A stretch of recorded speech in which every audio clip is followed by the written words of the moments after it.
Recently, there's been an explosion of use of mind-altering substances, especially psychedelics, DMT, psilocybin, ayahuasca, ketamine, and other forms of experiences that people are saying is actually helping them heal and helping them experience deeper spiritual states. The truth is, this is not a recent phenomenon. There are cultures and tribes that have been using these mind-altering drugs, plant medicines, for centuries. But what are we to say about this phenomenon? What's driving it? Is there any legitimacy to it? Is it a fad? What will be the long-lasting impact? And above all, what does it tell us about the human condition? The very need that people have, regardless whether you agree or disagree with this approach. So please join me. What does the Bible say about mind-altering substances? The best-selling book that goes back thousands of years has much to say on this topic.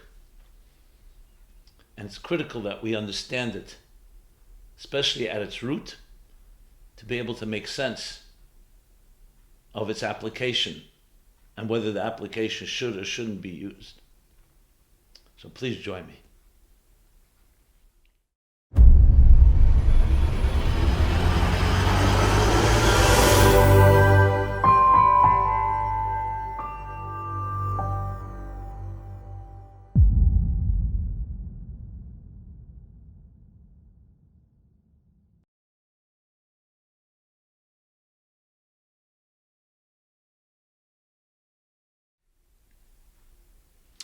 Hi, Simon Jacobson here, and we will be speaking about what does the Bible say about mind-altering substances.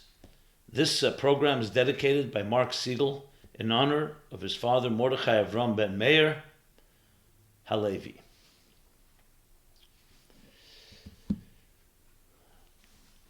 So recently there's been an uptick, an explosion, you can say, conversation, and especially use of what is being categorized as psychedelics. Some called plant medicines. Some of it is plant-based, some of it is synthetic.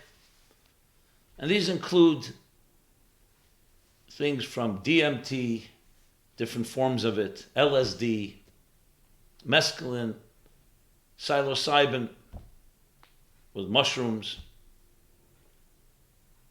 ayahuasca, and other forms of it and variations and different mixtures. I can't tell you how many people have been approaching me about the ceremonies and experience or journeys that they've had. Many talking very positively at the change that they've experienced, helping them. Some have also spoken negatively and criticized it. So I want to begin with a disclaimer that I'm no expert on this topic. As a matter of fact, I think being an expert is exactly the opposite and defeats the purpose. As they say about the Kabbalah, there's a statement about the Kabbalah that says, those that know don't say, and those that say don't know. Being an expert means I'm an expert. I've mastered it. The truth is, a higher reality experience, a higher consciousness experience should be the exact opposite. Not you've mastered it, it has mastered you. It submerges you into a higher reality and you dissolve in it. You get absorbed in it. You're lifted to another place. If it's another mastery, we'll soon have PhDs in it and degrees. It's the exact opposite of what a true spiritual experience is. A true divine experience. So I'm proud to say I'm not a master and not an expert. But yet, we need to speak about it, and it's important to speak about it in the best way we can. And what better place to begin is at the beginning of it all. This is not a new phenomenon. It may be now a headline A lot of people know about it, a lot of people experiencing it. But firstly, even on the level of the actual substances, there are tribes, there are cultures that have been using it for years, for centuries. But above all, the human condition, the human being, has always been seeking and looking to experience deeper states of consciousness, as well as also healing from the pains and traumas of life, and trying all kinds of methods, some healthy, some not healthy, in between, over and under. So the best place to go is all the way in the beginning. The best-selling book of all time, and I'm not saying it because it's the best-selling book, I'm just trying to demonstrate that it's been around, time-tested, is the Bible itself. What does the Bible say? And hence, what does the Bible say about mind-altering substances? But it's really a deeper question. What does it say about the human condition? What is driving us? First of all, to deal with our pain, with our existential loneliness, with our different issues that we've experienced. And I include also the suffering of life, the traumas of life, the blocks, the fears. And also on the other side, what makes us tick? That we're seeking and yearning and longing to experience something beyond the routine, beyond the pedestrian, deeper and higher states of consciousness and awareness. And as such, it's important also to qualify that there are two different aspects that we need to address. When you talk from a medical point of view, meaning a person is dealing with real issues, whether, as I said, fears, traumas, different blockages, trust issues, things that may be deep-rooted, may even be chemical, or they're based on circumstances, abuse, hurt, sexual abuse. So that's one thing.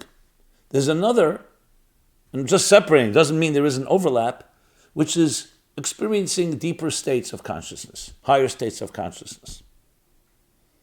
I don't know Aldous Huxley's history, but when he began to experiment and then wrote the book, Doors of Perception, based on William Blake's poem, I don't know if it came from pain or from curiosity. But regardless, these are definitely two avenues. And they should be addressed separately, because when they're talking about dealing with real problems, then we know we try many different things. When you're talking about a spiritual experience, is it legitimate? Is it appropriate to use substances? Or does that defeat the whole purpose? Again, because it should be experienced naturally or internally, I should say. When I say naturally, I mean without any stimulants and without any induced experiences. So we'll talk about all of this in the context, as I said, what does the Bible say? So let's take a journey.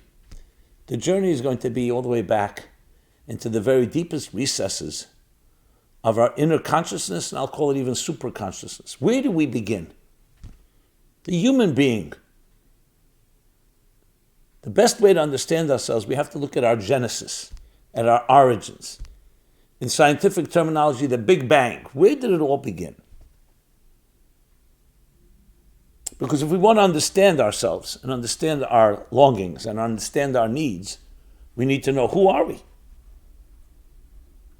Now, before you suggest any interventions, you first need a diagnosis. So here's the diagnosis of the human condition. What defines the human being? And where am I getting my information from? Straight from the Bible. And its interpretation based on the mystical interpretations of the Kabbalah, which is all part of the Bible. It's all within those texts.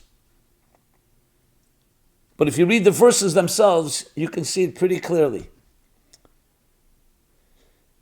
So it's really about understanding how did we become who we are today. So here I am, here you are, hopefully a healthy human being, from head to toe, with arms and legs, with a mind and a heart, with our faculties, the different organs and limbs, and everything that composes a human being. and I go all the way internally, all the way to our cellular structure, our DNA, our genetics, the very building blocks of who we are. The same thing with the larger universe, same idea. As a matter of fact, there's a statement that the human being is a universe, a microcosm, and the universe is like a human being, like an organism, a large one. And physics states that. Today it's all like a hologram. The smallest atom is like a microcosm of everything. So taking the human being, and that's probably easier to speak about, we all know we didn't begin being a 5 or 6 foot individual. I'm just using that, weighing 100 pounds, 150 pounds. I'm not going to go higher than that. But we were born a newborn. But an infant is also not the beginning. Let's go back to our conception. 9 months before our birth, we were conceived. You and I were conceived. Mother and father were intimate. The seed of the father fertilized the egg of your mother. And with the divine blessing, a child was conceived. A fetus. One cell. That one cell in time splits, and then splits again, and splits again, and splits again. And we can actually document, and today we even have imagery, documenting the development of the fetus in the mother's womb. So from one cell, we'll develop into 2 cells, 4 cells, 8 cells, until we have, some estimate, between 35 and 75 trillion cells. Trillion cells. All began with one cell. Think of it as one seed. And everything is encompassed in that seed in a concentrated form. In truth, science today believes the same as with the creation of the universe. It began a big bang, everything concentrated and then exploded. But let's go back to the development of the child. So who you are today all began there. So if we were able to go back in time, and not just in time, conceptually to that point, we would get a picture of ourselves in our purest form. Now, obviously, you can't say it's a living, viable, full entity with a mind and a heart. You know, a one-celled, conceived new fetus doesn't need therapy and doesn't need mind-altering substances and doesn't need anything for that matter. It's not yet in a place that's experiencing anything. At least not in the way we understand it. But it's still who we are. It's the core of who we are. So if we really want to understand ourselves, we need to know what that was like.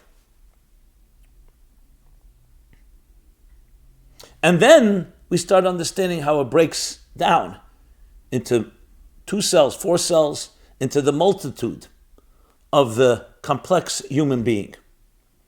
Now, given at birth, and we come into a home, even if it's a healthy, nurturing home, the child is now going to be exposed to toxins, both physically, emotionally, psychologically, spiritually. Especially if it's not a healthy home, a dysfunctional or abusive home. So all that purity that began with that one cell is going to be affected by our environment, by people, namely our parents and family, then by others, friends, society, education, schooling, for good and for bad. So as we are now adults, we have to contend with all of that. We can't just say, oh, I'd love to go back to that pure moment. Even though, as we shall discuss, that's exactly what we seek out to do. To reconnect to that deepest point where we began, but we have now many challenges. It's not that easy just to retrace our steps, especially if the paths have been twisted and distorted and clouded and polluted by human experiences. And we know from one extreme to the next, all of us have been affected by life. All of us have been jaded to some extent. Question is, to what extent? So of course, if you talk about the most extreme, people suffering tremendous trauma, tremendous fear, inability to really function properly, so that's of course one extreme. Some of us have milder forms of that. And there's milder and many variations in between. But let's put things into context. Who you are today is not who you were then. That we can all agree. Even who you were as a newborn child, let alone who you were, that one cell that would ultimately shape you and become who you are today. But it would be interesting to say, more than interesting, you could actually make the strongest argument that ultimately the goal to achieve all our aspirations, to be the healthiest you can be, to actualize all your potential, is can you connect back from where you are today, no matter how far you've wandered, back to that original point.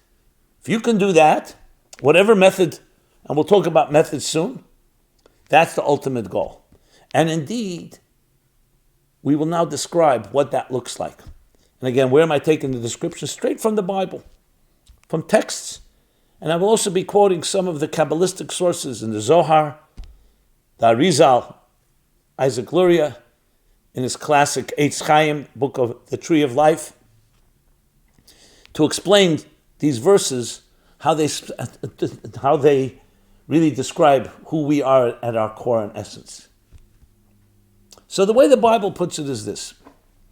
After creating existence, it says the first creation was light. Everything was light. Light consumed everything. On day 2 was the creation of diversity. It says God separated between the higher and the lower. So diversity, essentially the splitting of a cell. The same idea, conceptually. In other words, everything begins from a singularity, and from the singularity, then you have a breakdown into details. And the human being, as a microcosm, is the same idea. The one cell that breaks into many cells, that splits and so on. And we see this consistently.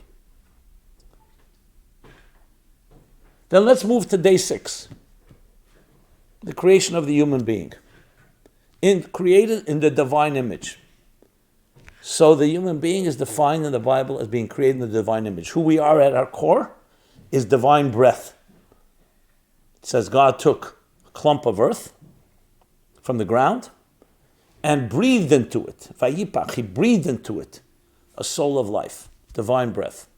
So essentially we are divine breath, and indeed in Hebrew, neshama, soul, pronounced differently, is neshima, is breath. Breath and soul. And indeed our breathing, exhale, inhale, is the oxygen that gives us life, but it's the divine breath. Other places it says that we're like compared to the divine flame. Divine breath, divine flame. The soul of a human being is the flame of the divine flame. But let's stick to the divine breath. This human being created male and female, an androgynous creature. And again a split takes place, another split. The split between male and female. And then they are drawn to each other to reconnect to their essential unity and back with the divine image in which they were created. And that is the core source and root of love. What is love? Why do we love? Why do we need love? Why do we want to give love? Love is the quintessential experience of total attachment and union. So as much as the world has become fragmented, as much as the cells separate, they are longing, they're desperate to reconnect, because that's where their essential and healthy origin begins. And that's what love is. In Hebrew, Ahava, love, is the same gematria, the same numerical as echad, as unity. So essentially, life is the story of a singularity, of one seamless entity, splitting into parts, and those parts seeking to reconnect and to bring that harmony into the fragmentation, the harmony within the diversity. And that's what a healthy human being is. So everything we long for is something where we all began from. Total unity, one cell, one singularity. It was all light. And then there was a separation between light and dark, between the higher and the lower. In the words of the Arizal, I mentioned, Isaac Luria, the Lurianic concept of the secret of the tzimtzum. What is tzimtzum? Tzimtzum is utter concealment, like a black hole. Because that divine unity was so seamless and so overwhelming, there's no room for anything else. So to have existence as we know it, we need to have independent consciousness. A divine consciousness is all-consuming, no room for anything else. It's exact words that the Ari uses. So the tzimtzum is a concealment of that singularity, of that singular consciousness, to allow space. Think of a teacher who's brilliant, and if that brilliance is shining forth, there'll be no room, will overwhelm anything around. Or think of water, the entire universe. I should mention another example was all covered in water at the beginning. Again, a singularity. And then was the division between water and land, another split. So the tzimtzum essentially causes that consciousness to recede, not physically, conceptually, to allow space for another consciousness. Think going back to the child and its parents and its mother. A mother leaves room within herself for the development of this embryo, of the fetus. That will become ultimately, once the umbilical cord is cut, a separate entity. So for existence to be, we need to have the separation. But the separation, when it's misunderstood, or it's taken too far, can create the separation anxiety, the detachment. That is the antithesis of love and of attachment. And that's indeed what happens. When the umbilical cord is cut, something beautiful happens. A new independent child is born. But if it's cut too much, what I mean by that is not physically. If a mother disappears, if the child is taken from the mother, or there are other experiences of dissonance and disassociation and disconnect, it will affect, because we need that love, we need the nurturing. Think of a newborn child that's not being protected. I don't just mean physically, emotionally, spiritually, psychologically, nurtured, embraced. So for 9 months, we're embraced within the womb. But the embrace has to continue. And as we grow into adults, if you've had the proper nurturing, which means a separate entity experiencing that singularity, in other words, the balance between individuality and oneness, then we grow into healthy adults that are secure, that are trusting and trustworthy, have a healthy sense of self-esteem and self-confidence, and can then build a relationship with others, to build a relationship to love another in a healthy way. If that balance is not there, either because we've never become independent, we've been completely suffocated by someone else, or the opposite, we become so separate that we don't experience love, we'll have difficulty in finding healthy relationships. But that is what we long for. Every aspiration of the human being is the aspiration for that pure innocence, that seamlessness of our childhood, and I'd go further all the way to that one cell, all the way back to the divine source, from where the original male and female originated, the divine image in which we were created. So let's continue the story in the Bible. What happens next? We have now the story, I told the story about the unity becoming, the cell splitting, the unity now becoming diverse. What happens next? So here it can go 2 directions, the narrative can go. Either that diversity, though male and female are separate, though land and water are separate, the upper and the lower are separate, the tzimtzum has created independent consciousness. So the good narrative would be, now those pieces all come together and reconnect with their source. Harmony within the diversity. Or it can go the other direction. And that's what happens. Adam and Eve are placed in the Garden of Eden, and told, serve and protect. Take this world that I've given you and bring it all together. Unite all the pieces, all the cells. Let them communicate with each other in a healthy way and connect them back to their source. Discover that singularity, that love in this detached world, in this fragmented world. But they were tempted, because part of being independent means you will have free will, you have the ability to wander away from your purpose, to betray yourself and betray your very destiny. And that's what happened. They ate from the tree of knowledge. And as they ate from the tree of knowledge, they experienced the first time dissonance. Now, what kind of tree was this tree of knowledge? They ate from it, a substance. So there are actually 4 opinions, the tree of knowledge. It's not an apple, mind you. There's an esrog, the citron. Second opinion, a fig tree. The third opinion, grain. And the fourth opinion, which we're going to discuss, a vine. Wine. The grapes and the wine of this vine. Now, it deserves its own discussion. What does each of the opinions signify psychologically and emotionally?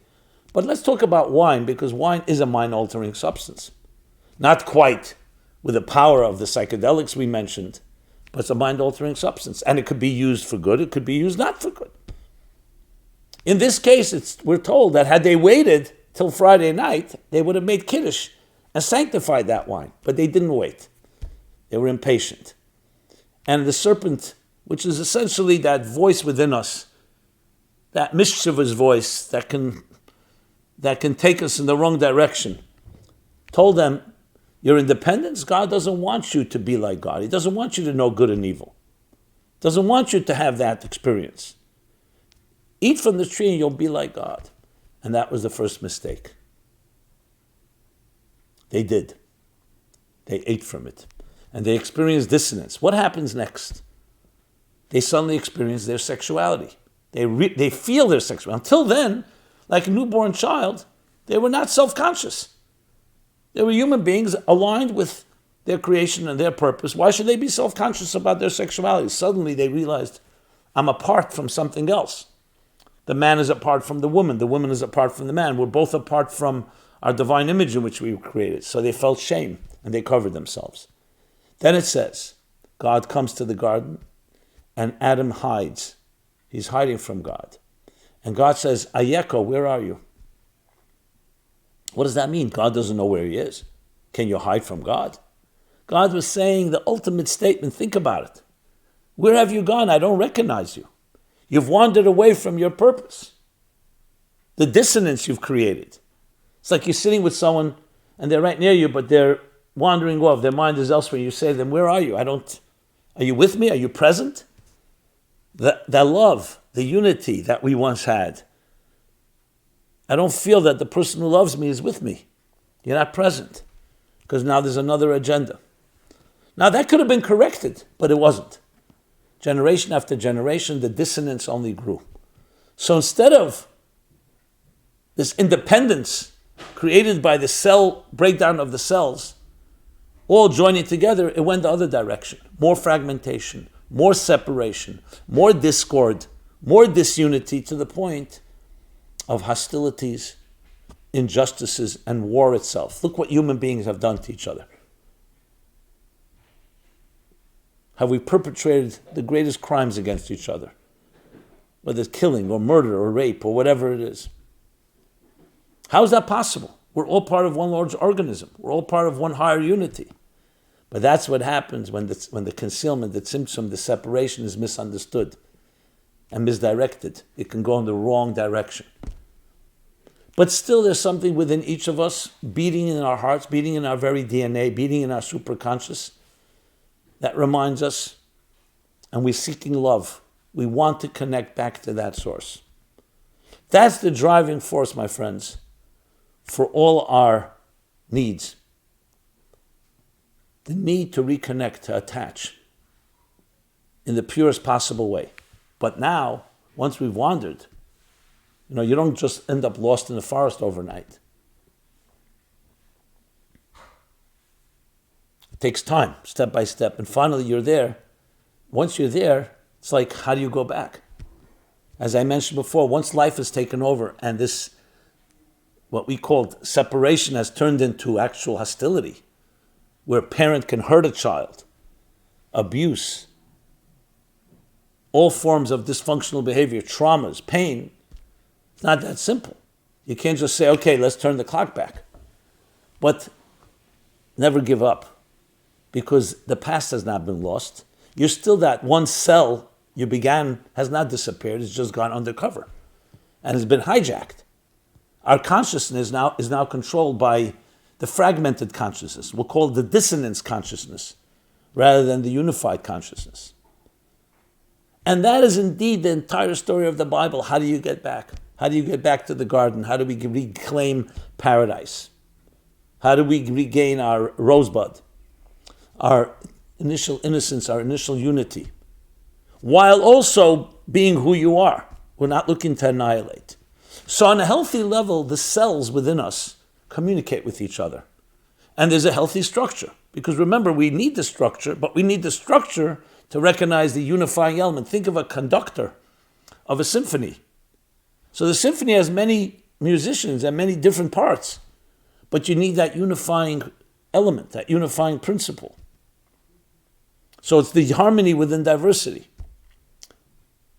So how do you create that balance? And that's what the entire story of the Bible is about. And I would say the entire story of human history. It's all about how to reconnect. So the Bible gives us ways to do so. And you'll find the story continues. What happens after the flood, which was again an expression of ultimate destruction? The human being became so criminal. The world was filled with crime, with injustice, till they self-destructed. After the flood, Noah comes out of the ark, and what happens? He gets drunk. Either to numb himself, or due to the shock or the trauma that he experienced. And worse terrible things happen. One of his children abuses him. Yet another story of how a substance is abused. A little later, you find the story of the destruction of Sodom, the wicked city of Sodom, and Lot gets drunk. And he too is abused. And then we'll find later another story, maybe the first story that documents the use of a substance. When Nadav and Avihu, the two children of Aaron, biblical story in the book of Leviticus, and they go into the Holy of Holies, the first time they want to experience the highest states of higher spiritual consciousness, it says they went in drunk. Because wine helped them get into that state, but they weren't ready. And what were they consumed by? A strange, alien, foreign fire. That's the expression used. A fire consumed them, and they did not survive. And later we'll find, not in the Bible, but in the Talmud, a story of 4 great sages who wanted to have a spiritual experience and reconnect to that unity as well. But remember, this has to be done with great care because you're dealing with a tension between a deeper unity and a fragmented universe. So 3 of them get injured. One dies, one goes mad, and one becomes an apostate. Because indeed, when he goes up there, he sees this conflict. It actually says he sees the conflict between the diversity, the duality of the higher water and the lower waters. Rabbi Akiva, interesting, didn't just come out intact. He says he entered intact. He entered B'Shalom in peace. He came out in peace. He had the right set and setting, the right environment, the right experience, because he went with bittul. He went with total humility, not trying to master, not trying to be an expert, not trying to be too spiritual, but rather the humble humility, letting go, surrendering, and allowing the higher experience to envelop him, to engulf him, to absorb him. And he came out intact. And indeed, after the 2 sons of Aaron died, that strange fire, God tells Moses to tell Aaron, you want to know how to go in the Holy of Holies? Here's how you go.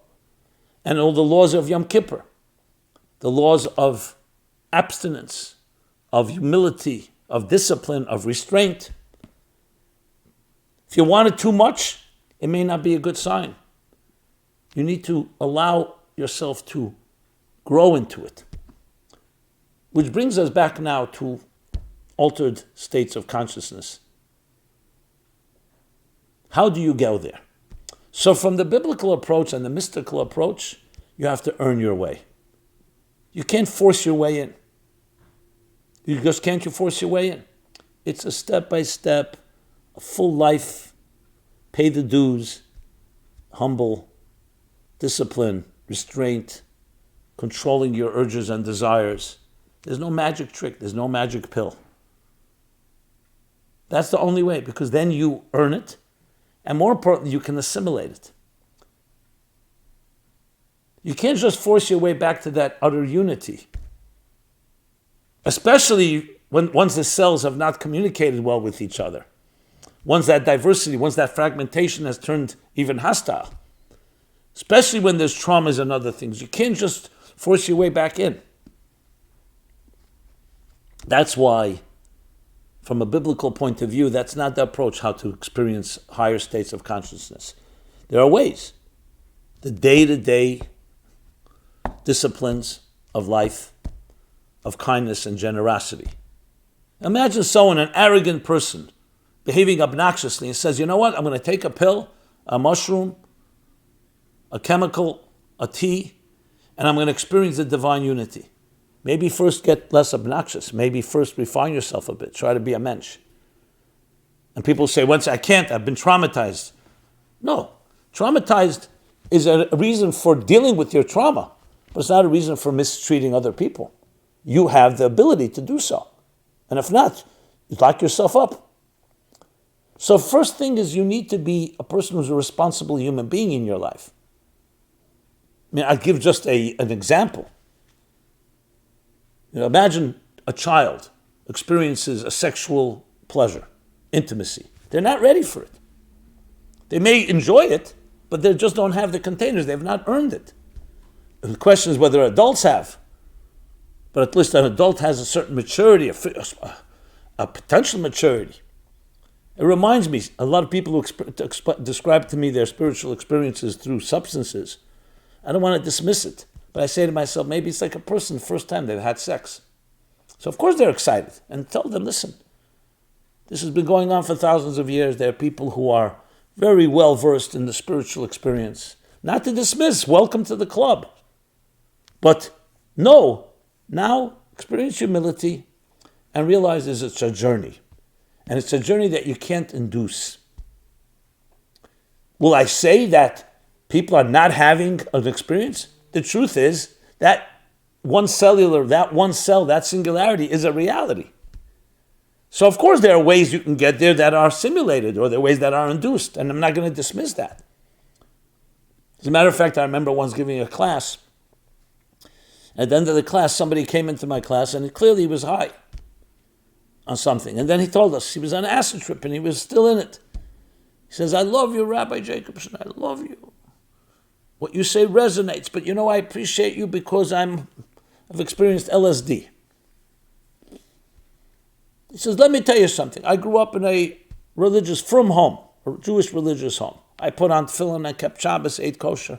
But then I dropped it all. It was all meaningless as a young teenager.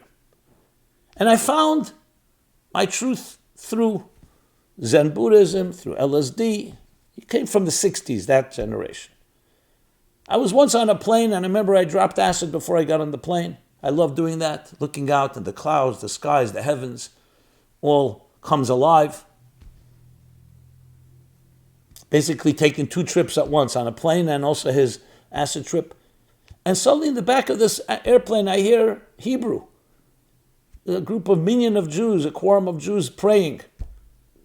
And they say, Kaddish, Kaddish, Kaddish, which is the 3 words, holy, holy, holy, from the prayers. And I suddenly saw the celestial angels. And I experienced the pulsating movements of divine energy all around me. I jumped up, I went back to the back of the plane. I can't even necessarily exactly mimic his passion as he was saying it, but I'm telling the story as I recall it. I went back to the back of the plane, I put on tefillin, and I prayed with them, and from then on I started putting on tefillin every day. I started keeping Shabbos and eating kosher. All due to my acid trip. What do you say to that, Rabbi Jacobson? What do you say to your class about this? There were over 100 people there. Everybody's looking at me. What am I going to say? So after the prerequisite joke, I said, maybe you should go to one of these kosher certification organizations and get an OU or an OK on your on acid. Okay, that was just a joke. I said, look, what do you say to this? A person is in a deep coma, and nothing that the doctors are doing can get him out of the comatose state. They try this, they try that, nothing. And it's getting dangerous. It's life-threatening. And then someone says, I think with a very heavy dose of drugs, certain drugs, we can get him out of it. You would never give those drugs to any healthy person. But in this circumstance, you do anything. It's like shock treatment. And they give it to him, and he's revived. What do I say? I say, thank God that God planted a power in these drugs to save a person's life. But I would not go ahead and say everybody should be taking this. It can be dangerous, and there's no need for it. So I say to you, yes, I understand you were in a spiritual comatose state, and it was the LSD or whatever it was that helped you wake up. Now that you're putting on tefillin, now that you've found the biblical way of experiencing the divine, that's what you should embrace. And teach others what you learned from this. So I'm not going to dismiss and validate your deeper experience, whatever it was that you experienced, but I'll tell you that now go so-called through the direct path. And that's what I want to go back to. So does the Bible condone the use of substances? Absolutely not. Because there's a way to do it, the healthy way to do it. And I'm talking now for having these deeper experiences and reconnecting to that unity. Remember, the cells communicate with each other in a healthy way. Then different traumas and experience the tree of knowledge of our lives, where we lose our innocence, and the cells are not communicating quite that clearly. But there's still that inner place. So there are ways, there are methods. I talk about a spiritual spa. There are cognitive methods, emotional methods, behavioral methods, spa, study, prayer, action. Torah, Avodah, Gemilas Chasam, the three pillars that a world stands on, that you can cognitively and emotionally and behaviorally condition yourself to reach states like that and grow step by step by step. Should there be a situation where a person's in a spiritual coma, so it doesn't surprise me at all that there are methods. Some people went to the east, to journey to the east. Some people used substances that woke something up in them. But I would never recommend it initially. Now that's regarding the spiritual experience. Regarding the medicinal one, where people are dealing with trauma, anxiety, depression, and stuff like that, so that we're talking now another domain where the Bible itself says, V'rapi yarapele, the healer shall heal you. That the Torah, the Bible is giving permission for a healer. God says, even though I am the healer, and all healing comes from me because I am that one source, that original place where all the diversity began. Every form of illness and disease is a form of fragmentation and disconnect. And I'm the healer that's giving you the power of love, of how to bring love back into your life in unity. But I'm also giving human beings the power to heal. I'm imparting to them some of my power. Obviously, they have to do it with humility and know that they're agents, divine agents. They're not gods themselves. And I've also given them the power to find medicines or develop medicines that can help. So from that point of view, of course it makes sense. The Bible itself sanctions and says there are healers and there are healing agents, and they need to be used with discretion, obviously, professionally, humbly, and make sure it's productive, because it could also be destructive. We all know strong medications of any sort, just because they can heal so powerfully, they can also be very destructive if they're not used properly, or they're abused or misused or overused. So all this is talked about, goes back thousands of years. And that is some of the biblical perspective about mind-altering substances, mind-altering drugs, all forms of substances. And it's not just substances. It's anything that brings you to that higher state. So what we need to develop, and this deserves its own workshop, its own discussion, or discussions, is what is that biblical approach? Tell me how to do it. These ceremonies and journeys are using methods, some time-tested methods, some experimental methods. I can't vouch for these methods. I don't know them all. I don't know what they're based on. But there are biblical methods that don't require any substances. Here's how Aaron, you want to enter the Holy of Holies, I'll show you how to enter. And it begins, I will say, with the humility, with recognizing that this is a humble journey. It's not about me and you wanting it. It's about experiencing truth because it's true. Not because I'll feel good because I experience truth. There's nothing wrong with feeling good, but it's not driven by that. So this is somewhat a take on this subject. Much more to say on the topic. So no, by no means is this exhaustive, and I'd love to hear from you. I'd love to hear your feedback, your thoughts, your comments, your suggestions, your critique. And above all, please share. Please share this. Please subscribe to our YouTube channel. Go to meaningfullife.com where you can find more on this topic. I spoke about it as well on Sunday, on our Sunday program called Ayahuasca, Is It a Spiritual Experience?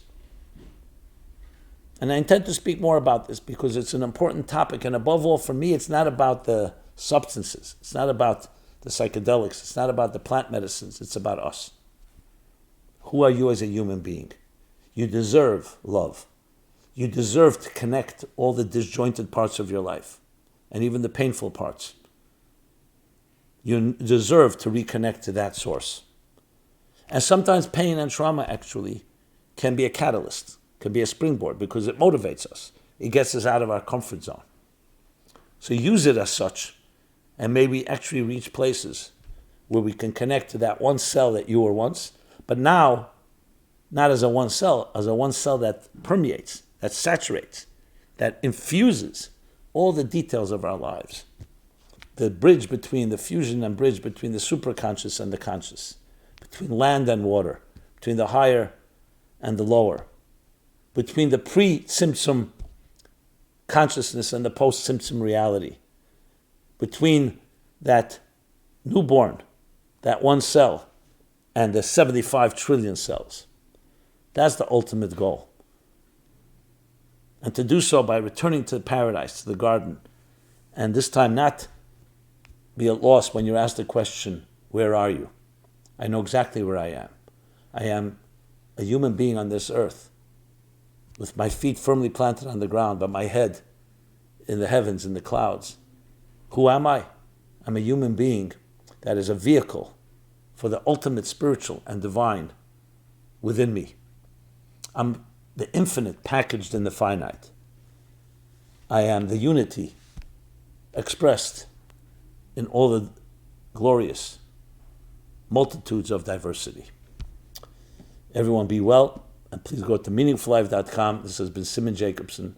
Thank you so much. This program is brought to you by the Meaningful Life Center. Please help us continue our programs. Make even a small contribution at meaningfullife.com/donate.